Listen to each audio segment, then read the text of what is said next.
Hello and welcome to the Connected Yoga Teacher Podcast. I'm your host, Shannon Crow. My pronouns are she, her, hers. I'm a Canadian yoga teacher, mother, entrepreneur, and forever student with so many questions. Maybe too many questions sometimes. I'm also the founder of Pelvic Health Professionals, a place where movement educators and healthcare professionals collaborate and geek out about all things related to pelvic health. If you're curious about that, go over and visit pelvichealthprofessionals.com. If you are a fellow yoga teacher, practitioner, or entrepreneur, know that you're in the right place. This podcast was made for you because I get how it feels to be out here in the real world as a yoga teacher. We leave yoga teacher training, and then all of a sudden we're out here doing things on our own. So this podcast is a place where you can connect to other yoga teachers, ideas, and information. Today's episode is powered by OfferingTree. I use and love this software in my own business because it automates everything. Bookings, payment, Zoom links, reminders, waivers, and so much more. We have a special podcast listener discount for you over at OfferingTree.com/Shannon. If you listened to the podcast last week, you know that Sunita Patil joined me to talk about how we can use the philosophy of yoga to support us in all of the challenging moments of life and business. Today, I'm sharing a chat that I had with Sunita over on her podcast, which is called Meditation, Yoga, and Stuff. In case you didn't hear it, I wanted to share it here. Because Sunita has taught yoga for over 20 years, she's practiced yoga for over 30 years, and she's super passionate about bringing yoga philosophy, meditation, Sanskrit, and Ayurveda into everyday life. And we talk about what it's like to niche down and market your yoga offerings in this episode. And a huge hint, a huge spoiler, but not really a spoiler, is that this work isn't easy for anyone. It doesn't matter how long you've been teaching. It doesn't matter how long you've been an entrepreneur. There is some deep work when we're looking at running a yoga business and niching down. I know personally, I love to hear podcasts where the questions get flipped to the podcast guest, or I hear two podcasters talk with each other. Sunita and I are both longtime yoga teachers, entrepreneurs, and podcast hosts, and we chat about all the challenges we have faced with niching down and with marketing and what we've learned along the way. So listen into this conversation with Sunita.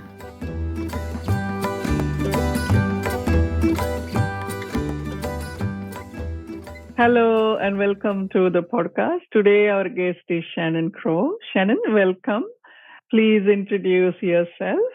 Thank you so much for having me. I'm super excited to be here. My name is Shannon Crow. I live in Canada. I'm about 3 hours north of Toronto. It's very wintry here. I'm jealous of your Australian warmth of summer. We are boiling. Yeah. I sort of wear two hats. So I host the Connected Yoga Teacher Podcast because I know how much of a struggle it can be to leave yoga teacher training and then just kind of feel like you're out in the wilderness. So I've been podcasting for almost 6 years with that. And then on the other side of things, I have a membership called Pelvic Health Professionals. So I started to learn about pelvic health, a long time ago, and saw how helpful that was and how connected it was with yoga. And so Pelvic Health Professionals was born out of really having a lot of questions and wanting to talk to pelvic health experts and then bring those talks to yoga teachers and other pelvic health professionals. Wow, amazing. I'm so happy that you're here to talk about all this. But before we start, I know that the lot of work on with the connected yoga teachers. You do a lot of work helping yoga teachers to basically find their niche, find their footing in the yoga market, basically, we can say, I hate to use that word, the market, but we are in the business of yoga.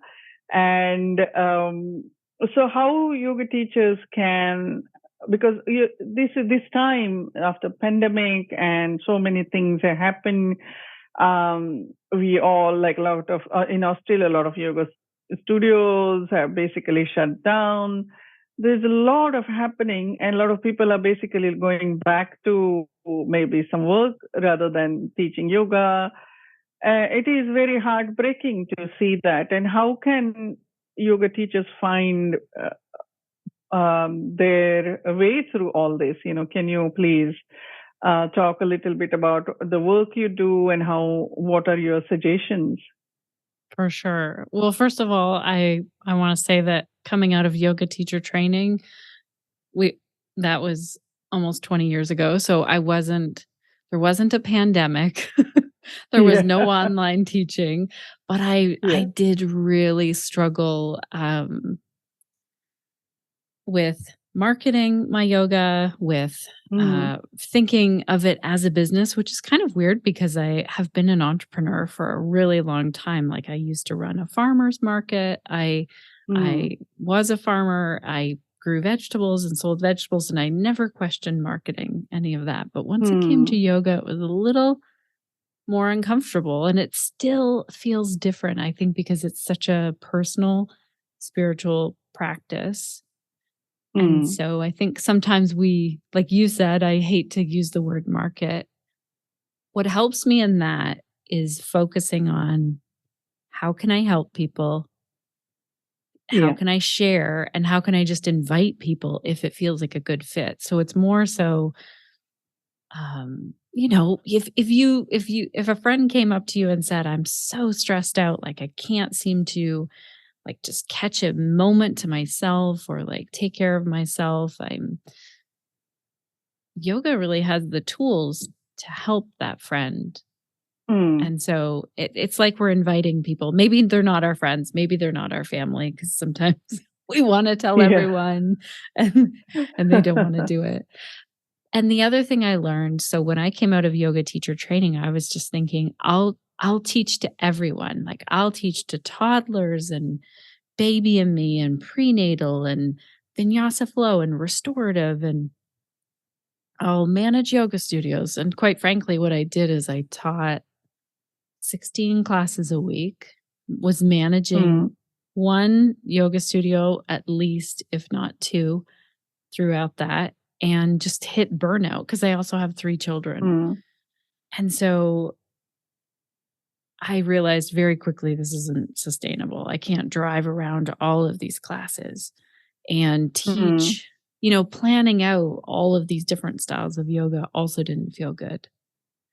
So slowly, and it took time, slowly I would take away, like, okay, what class is not feeling like a good fit? It was probably hot vinyasa flow. It was like, I don't think I need to teach that anymore. I don't feel connected to it anymore. And there were some that were really hard to let go. Like, I love teaching prenatal and baby and me yoga. And those ones were harder, but I knew the more I focused in and niched down and specialized and talked about what I was excited about, the more students I would see coming to class, the easier it was. My classes were fuller than ever. Like, my classes went from like one student, in 16 different classes, or a few students in all of these classes, to being like 18 students showing up to this one class that I taught per week. And that it really made an impact for me as a yoga teacher. Like, it felt like, wow, why didn't I learn this in yoga teacher training? Like, to really specialize and find what felt like my yoga to share out in the world. I don't think a lot of yoga teachers learn about niching at all. So can you talk about like niching, or like how that can impact? Like, I know that you talked about your experience, and how can we know that what is our niche? Like, how can we find that out? Can you talk about that? Yeah, for sure. I mean, I think that the best way to do it is kind of approach it like a science project type of thing, or really sit with yourself and think, what do I feel most connected to? So let's say you're teaching like 4 or 5 classes in a week.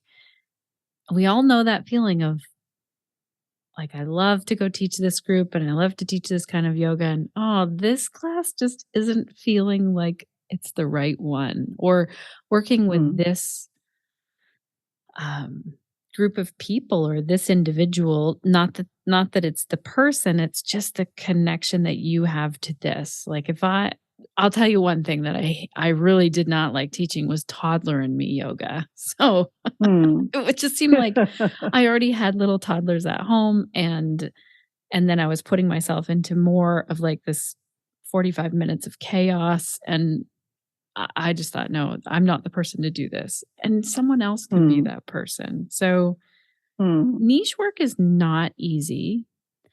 mm, I I would say the first step is to feel like, what do I want to let go of, to dig in a little bit and think, if you were to focus on one thing, usually we have a deep sense of what we're interested in, we're curious about. Um, but sometimes we think, well, that can't be my whole business. But you'd be surprised. Um, I was working with one yoga teacher who um, really got excited talking about scoliosis because she had scoliosis, and she was doing a lot of mm, research and learning and teaching other classes as well. And it mm, wasn't like it. I didn't say to her, cancel all of your other classes. I just said to her, what if you tried this on kind of like a season where you just saw, what does it feel like for about, 2 to 3 months to only talk mm, about yoga for scoliosis on social media or in your email or on YouTube. And that was it. Like, her business has taken off. Shout out to Christine, because she does like yoga for scoliosis. She's the person that um gets to be known as that expert as well. I think that's the other mm, piece. mm, And then the thing that holds mm. people back is people are like, well, I like to do lots of things. I don't want to be painted into this box. I don't want to be stuck doing this one thing. But that's generally not what happens. We Yeah. evolve as we go. And what do you think your niche is? I'm curious as A I'm good saying this. question. Good question. I have struggled with this a lot as well because for me, yoga philosophy, I love yoga philosophy. Then also Sanskrit is something. It is a language of yoga, so I understand that quite. I love that language, and also I have done a lot of work in Ayurveda. So for me it was very interesting. I love teaching yoga. I love teaching meditation. I love teaching Ayurveda and Sanskrit. So what to do?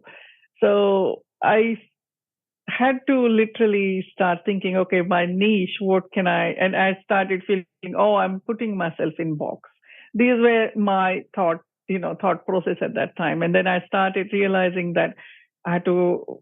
I did the same like you. Like, I was teaching 18 classes, in a week, and running around. And then in 2 years like that, one day uh, uh, I bent forward and there was blood coming out of my Oh nose my because gosh.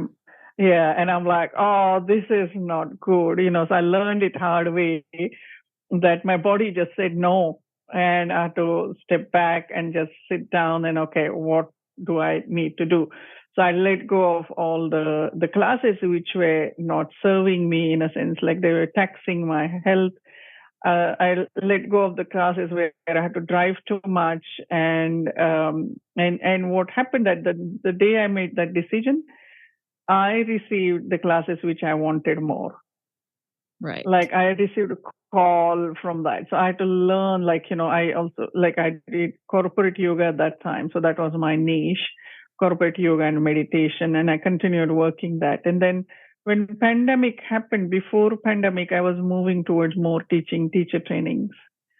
And now I am focusing on Ayurveda and meditation teacher training. So that's what I offer now.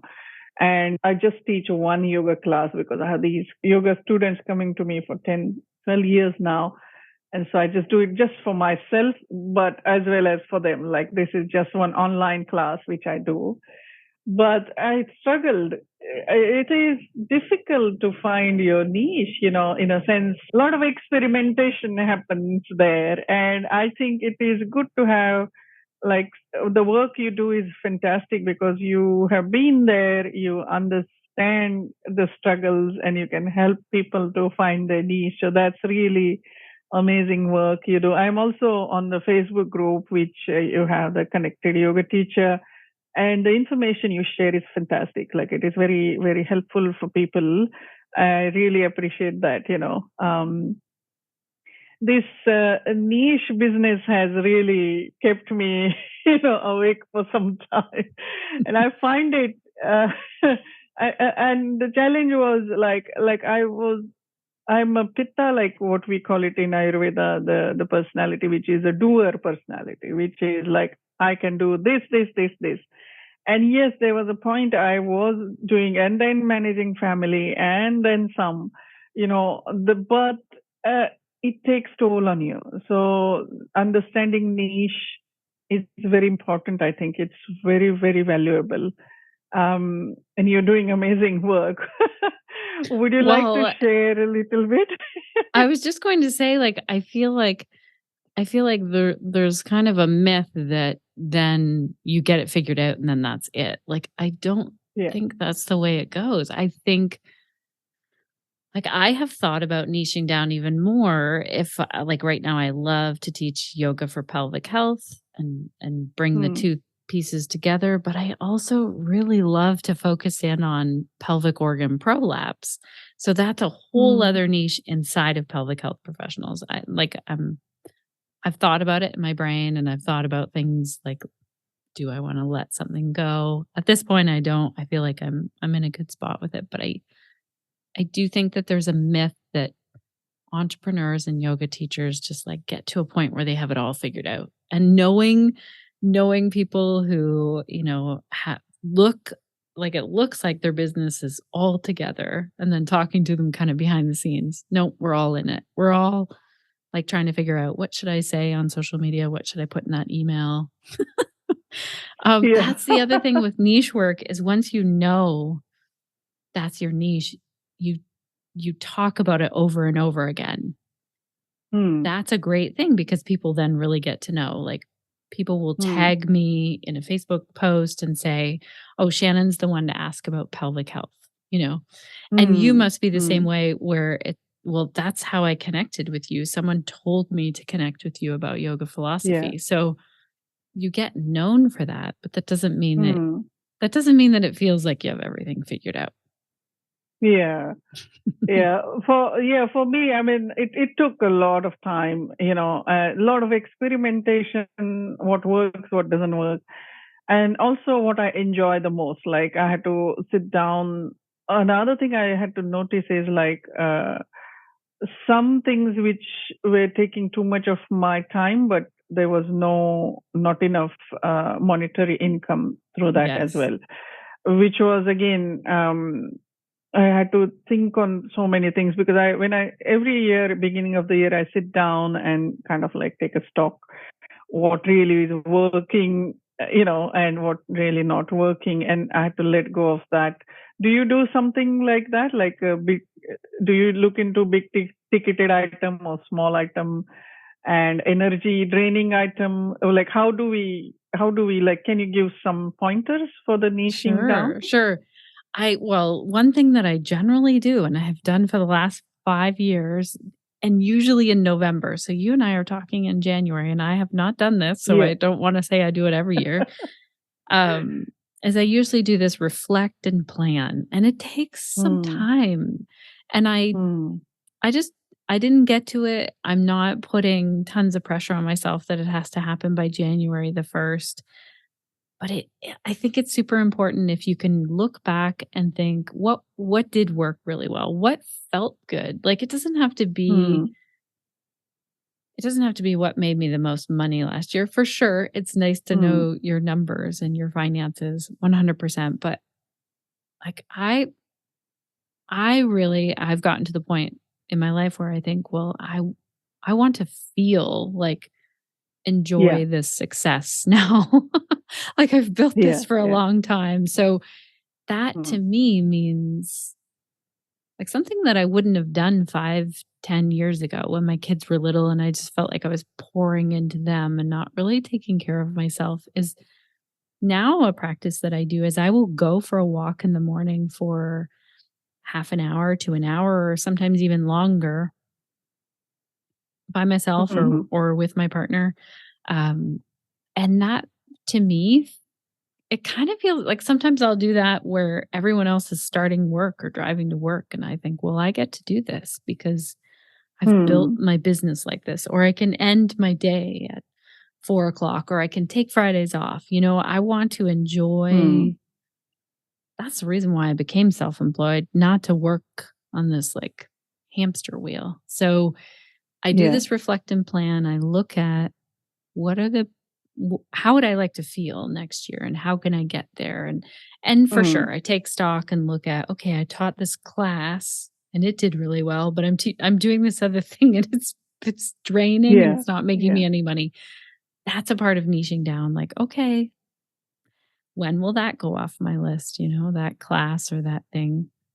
But sometimes things are fueling us too.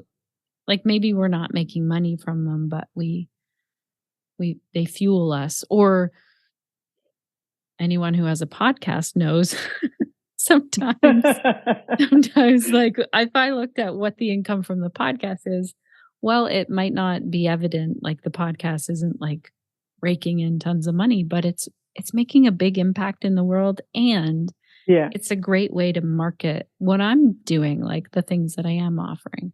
Yeah. Yeah. Beautifully said. I mean, I totally understand the podcast side. A lot of work, no monetary gain. But for me, the podcast is something I truly believe that my dharma is to share wisdom of yoga, Ayurveda, and meditation and Sanskrit, which is part of yoga. I had to mention meditation because a lot of people don't understand that it is a part of yoga. But it is basically yoga and Ayurveda podcast. And this podcast I started because I was severely ill 2 years ago. I had something called Ross River virus, which happens because of mosquito bite. In Australia, everywhere everything is there to kill you. The mosquito is one of that as well. And so I was completely bedridden. I'm just coming out of it actually now. And so only thing I could do is I could talk. And I wanted to still continue sharing my understanding. But this is something my heart really, it's calling. Like I can't stop. And that's how I feel about like sharing this wisdom. Like I can talk hours and hours on yoga, Ayurveda. And so I started the podcast. I wasn't even thinking monetary income, and I don't think I gain anything out of that. But that's not the point. The point here was that love and of sharing wisdom of yoga and Ayurveda. And when I started doing that, I connected with amazing people like you, and amazing people have actually contacted me through that. Oh, we loved your, this topic today, or thank you for sharing this. And for me, these are just things I think they are normal for me to have in my life, in a sense, like, having wisdom of yoga and Ayurveda on daily basis is such an important thing for me.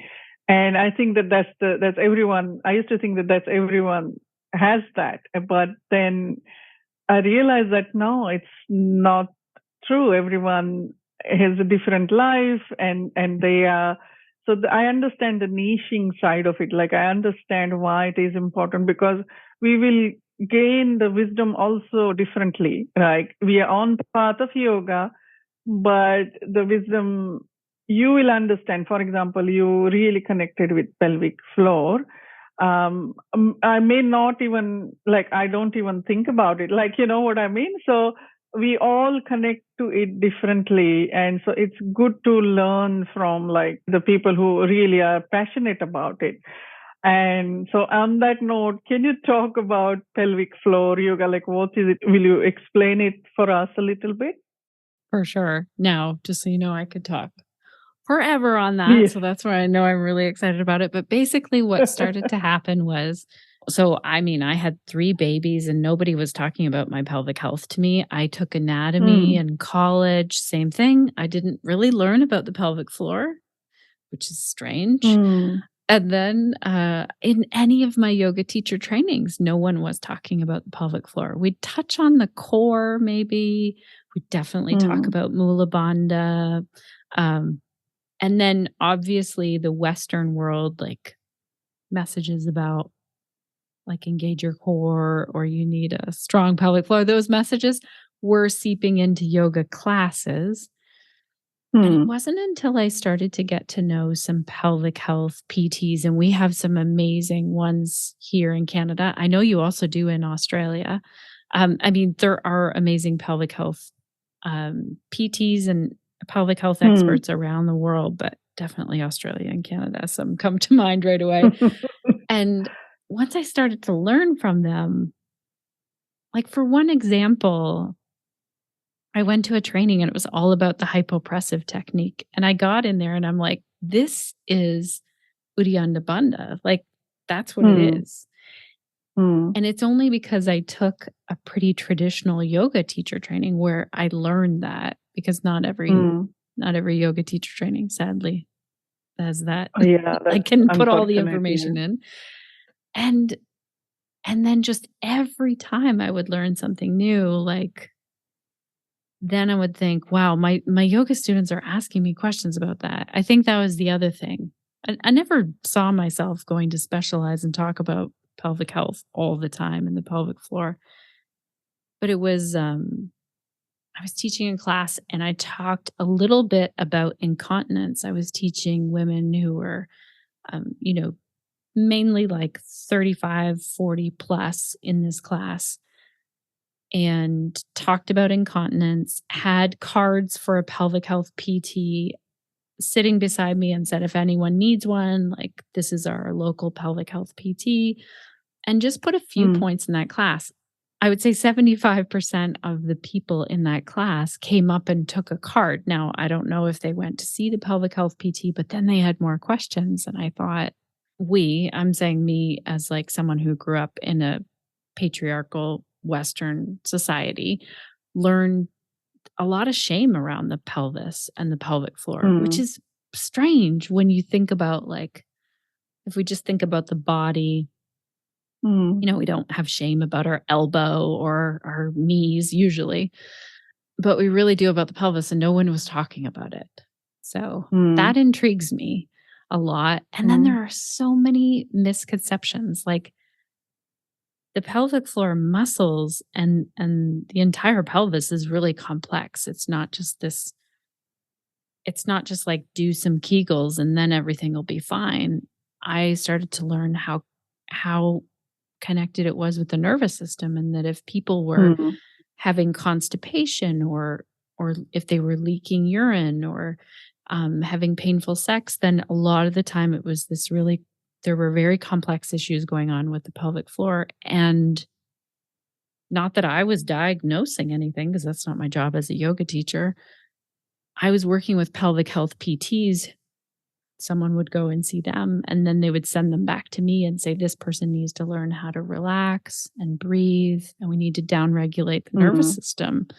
And I was like, great, like that's, I can't wait mm, until, and we'd see amazing things happen. Like, let's say someone had urinary incontinence.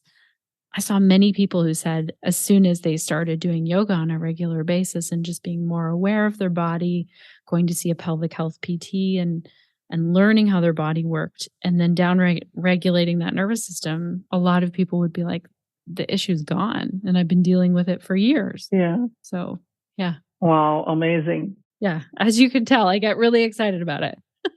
Oh, yes, please do. I totally agree. I mean, we hardly talk about it. Even Mula Bandha, um, I think you learned it because you were out of yoga teacher training 20 years ago, you said, or Yes. many years ago. So I think that time the yoga teacher trainings were more thorough, more, I think, it was more about understanding the bandhas and everything. But nowadays, a lot of teacher training, it's all asana, asana, asana. Unfortunately, that's what it is, but they don't teach the Mula Bandha or Uddiyana Bandha or Jalandhar Bandha. The bandhas are really, really important. And the pelvic floor, as you said, that nobody talks about it. Now, I come from the Indian background, like it's the taboo. You don't go there, it's just something you don't talk about. At least not in public, and I'm glad that you're doing this because it's such a important work. There's so many issues can be there if these muscles are either loose or tight. Energetically, if it is loose, then we are losing a lot of like our chi or prana energy. And if it is too tight, we are really holding a lot of energy there. And so it's not moving. So I think the breath, the awareness can really change. And you're doing amazing work. I think that's really, really, I can imagine it is going to change a lot of people's life because it just changes the whole energy of the system, isn't it? Like so much energy channels there that if they're too contracted or too loose, it is going to impact us, energetically. So understanding of yoga and then working with the science, it's a really wonderful way to do it. Really nice. It is. I get very excited about it. And then the other piece is that I would work with some people who either don't feel comfortable doing yoga in like sort of a traditional way, or who have mobility issues, or I worked with some people who had brain injuries as well. And that's where yoga is so much more. Like people come in thinking, okay, I'm going to stretch and breathe and that'll be the yoga. But I love when I can bring in the 8 limbs, if someone is kind of fighting against their body. Like let's say someone comes in with persistent pelvic pain. So maybe they have, like they'll call it hip pain and it's something to do with the pelvis. Then they might be sending themselves like really negative messages all the time. So I love then that we can talk about ahimsa and like, let's just check in with the messages that you're giving your body. And could we today find like, I'm thankful for my body because it gets to do this. Like there are small ways to work in the yoga philosophy. Once you, it's slow, especially if someone's brand new to yoga, which that's mainly what I've worked with. Yeah. Yeah. Wonderful. I'm popping in here for a moment, connected yoga teachers, to thank OfferingTree for bringing this podcast to your ears today, but also for supporting yoga teachers and studios around the world. Personally, they support me as I connect with podcast listeners and podcast guests. And I often do this on social media, mostly on Instagram, in private messages these days.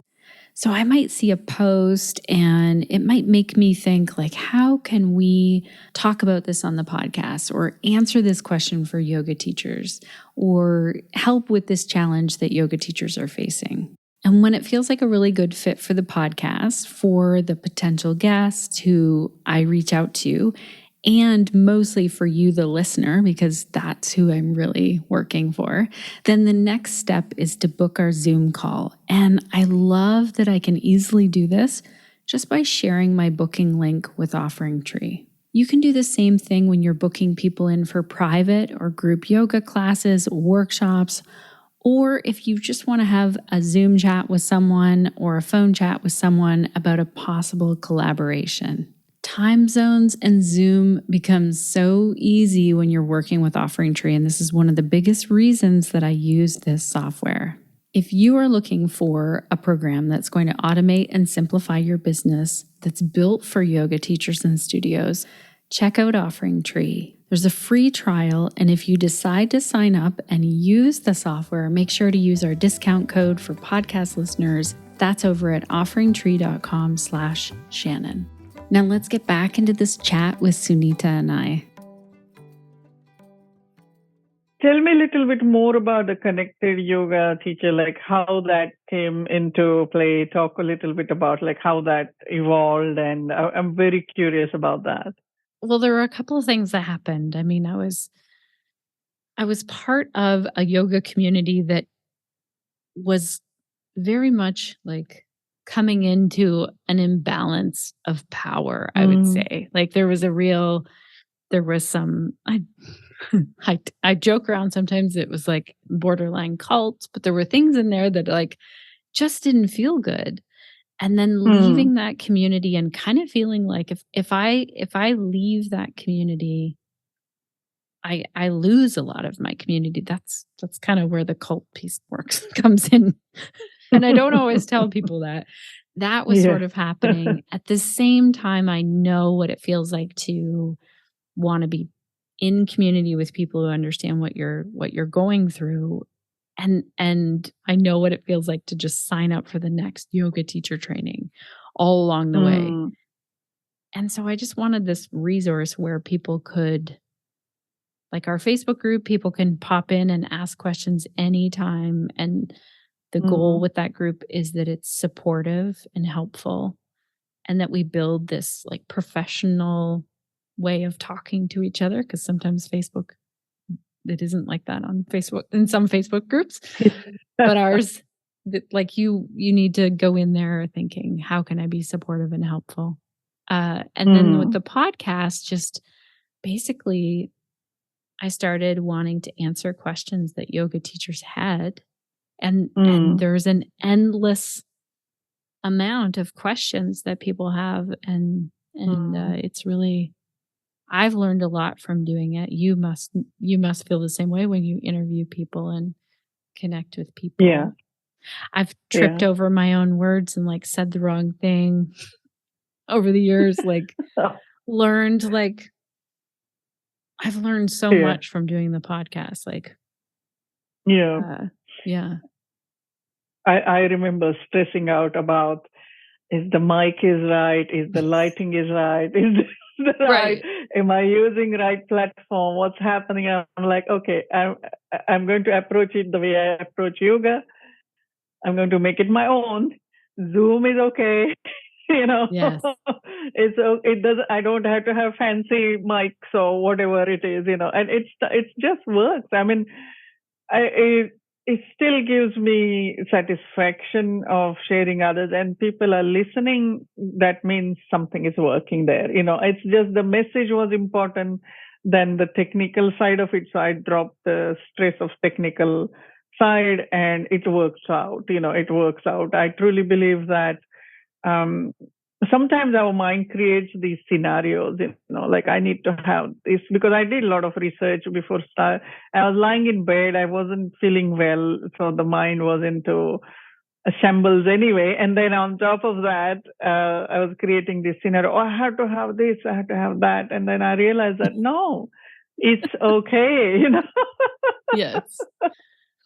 It is okay. I did the first 30 episodes of my podcast with the microphone backwards, and I couldn't figure out why I couldn't get the sound right. Not this microphone, but a different one. And I mean, I'd say if someone's thinking about starting a podcast, one, it's a lot of work.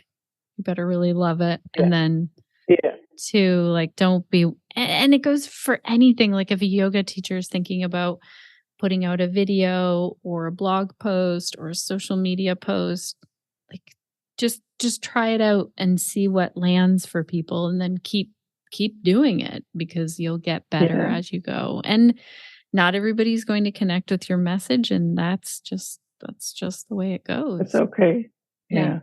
That's what a lot of yoga teachers who I come contacting, and my personal experience also is like kind of like we had to put on this hat of marketing and put on like social media expert and email writing expert, which is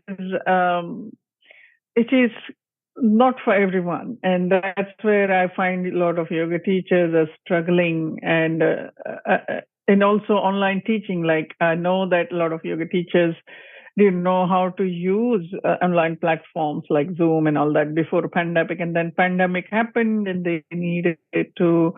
So it's a lot of learning. It is overwhelming. Do you have any tips for people like yoga teachers to like how to wrap the head around all this, and how to, because a lot of yoga teachers are still self-employed and they're doing it, trying to work on their own with all this, So Yeah. do you have anything, like, do you help them? Like, how does it work?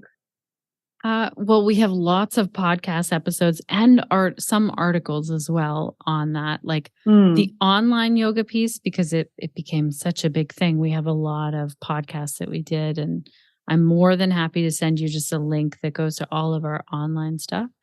And then basically, if anyone wants to search and see, like, is there a podcast on this? Because we've done 300 and So many. Yeah.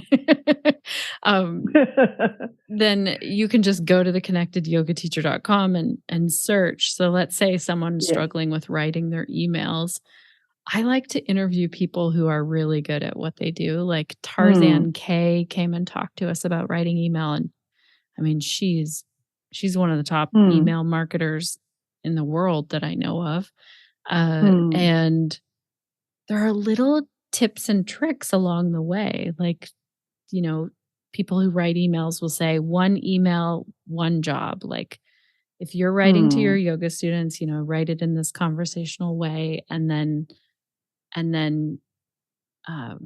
have one call to action, sort of, so that you're telling them about your yoga class. So what you shouldn't do if you're following this advice, and if it feels like a good fit, because I don't want to should on anyone, but is don't write about 10 things. Like don't write 10 articles in an email. Like here's a breath practice, and here's a pose, and here's the my favorite smoothie drink. Like that's many emails. So just simplify it.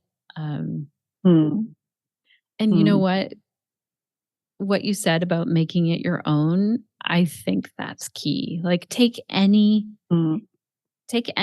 email, Instagram, a podcast, and really think, well, what would I like? Or what would support the people around me? Because maybe it's, maybe your email is very different than the ones that you usually get in your inbox, the email that you send out. Yeah. But there are tons of tips out there, and I think it can be overwhelming for yoga teachers. So I'd say maybe listen to a podcast with a guest expert who's doing the thing that you're struggling with. And then try it out, implement it, try it out, and then make it your own. Because no one has this blueprint of like, here's the yoga success blueprint. I mean, people say that they do, but it's changing fast. It's changing fast. Think about what it's like to go to a website and see one of those, like, download this PDF or get this free yoga class. Like how 5 years ago, I would have just plunked my email anywhere on a website. But now I'm like, do I really want to get like emails that eventually turn into selling me something? So our practices as consumers has changed as well. Everything changes really fast, like algorithm of social media. Like one day they this works, and other day it's just changed and it doesn't work, and everything is like and people are also bombarded with emails. You said it very correctly, like people are reluctant to put their email IDs anywhere, because then there comes the flood of email, just crazy. Do this, buy this, do this, buy this. And I truly believe that, we can do it from yogic way, yogic point of view. Yes. Like, how will it feel if I receive that kind of like bombardment of email? Because I'll tell you my experience. One of my friend, hired a market guru, and basically their email started coming like almost every day.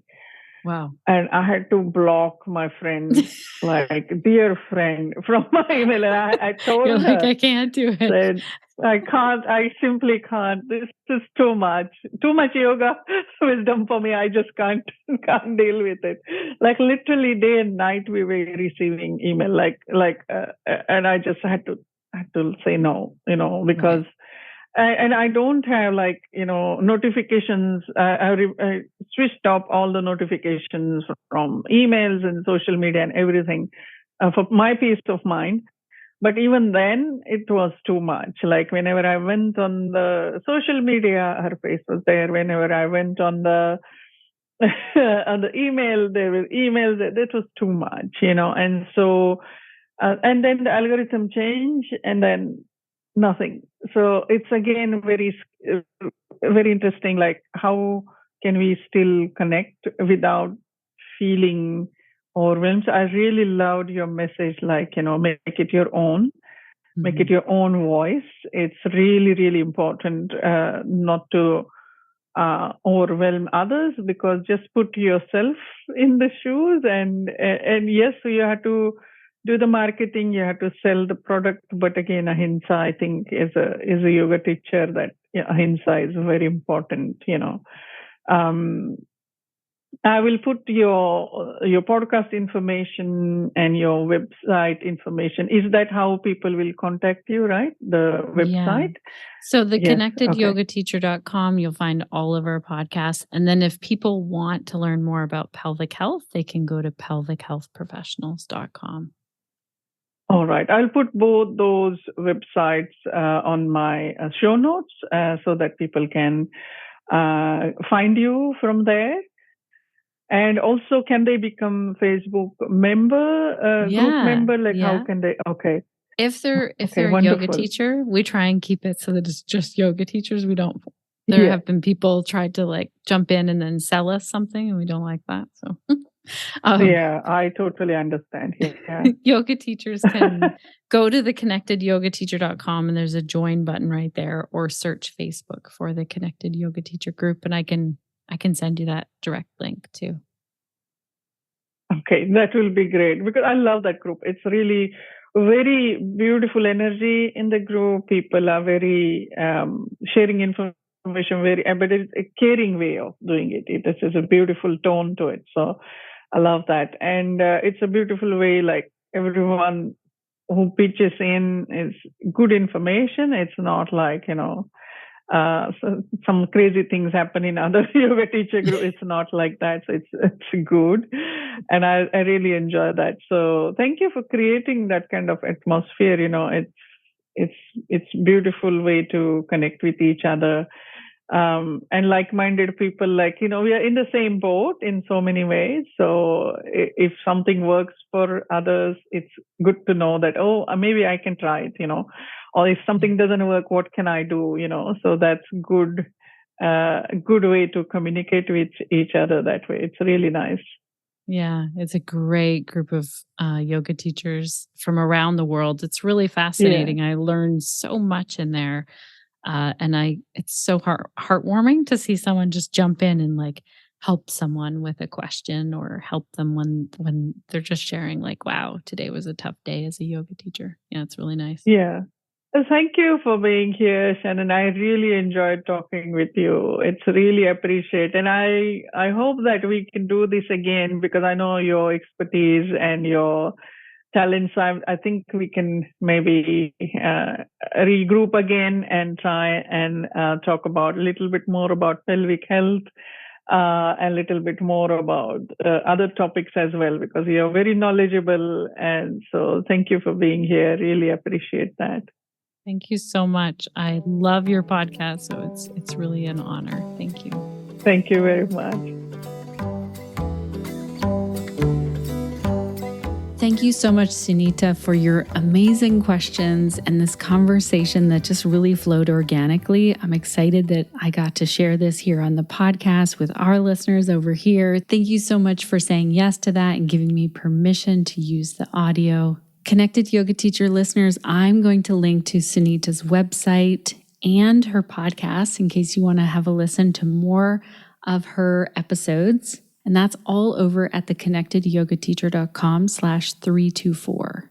While you're there, look for the review button on that show notes page. It means so much to me and our podcast team over here when you leave a review and you tell us what you're liking about the podcast or what we can improve about the podcast. I read each and every one, and often I actually read them here on the podcast. So if you do leave a review, tell me where you're from, tell me your name, share anything about the yoga business that you have, and I'll give you a shout out on the podcast. Another way to reach out and connect is to share a voice message. I love getting voice messages. We have a button on our website over on the right-hand side. Click on the button, leave a voice message. It gives you a time limit of 90 seconds, but I do not mind at all if you leave multiple voice messages if you have more to say. Also, I want to tell you that if you want to hang out in real time, I am taking a yoga series. Well, I'm hanging out in the background as tech support and as the host of a Balance Flow Yoga 7-week series with Shelley Prosco, but not to worry. There are replays. If you're like me and you're busy at the time when it's happening, or if you're listening after May 23rd, 2023, you can still join this series for the replays. Now, if you hear this before May 23rd, 2023, then you can actually catch some live. And I have a discount code for you because you're a podcast listener. The discount code is BALANCE. I'll make sure we link to how to sign up in the show notes. You can go to pelvichealthprofessionals.com, look under yoga, balance flow yoga, and there's a 7-week series there. Or a little insider tip here. If you join Pelvic Health Professionals, you get access to this and everything else in our library. Thank you so much to Suzanne, Crunch, and Sinead for helping bring this podcast to our listeners this week. Also, huge thank you to you, dear listener.